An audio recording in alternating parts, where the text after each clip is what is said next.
这几天的天气拢真热热，也毋过这礼拜会有2波的东北季风。气象署提醒讲，今仔暗时开始，北部、东北部就会开始落雨。拜二、拜三受到东北季风的影响，卖较凉冷哦。另外一波的东北季风拜六开始会影响台湾，到时阵温度会愈低，雨水卖较济。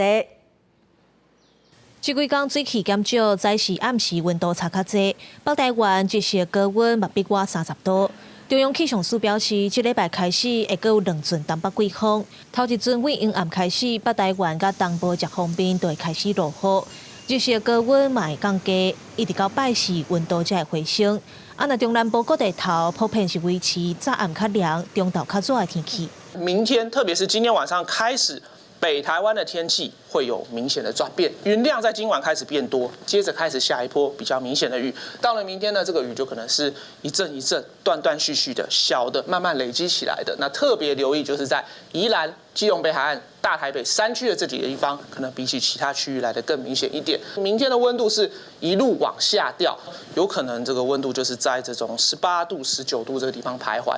第二阵东北季风会伫拜六开始影响台湾，气象署提醒，这阵东北季风温度会搁较低，雨嘛落较粗，甚至有可能达到大陆冷气团的等级。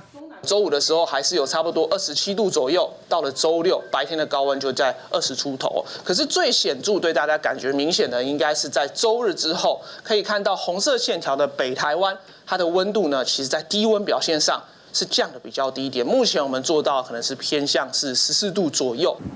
气象署强调，拜六礼拜东北季风强度阁需要继续观察，温度上低可能落到14度以下。另外，受到东北季风影响，明仔载开始，桃园以南的西部地区阁外岛，另外注意8级到9级的强阵风，沿海嘛可能会起大影，有2、3米遐悬，民众就要特别注意。记者林旭凯台北报道。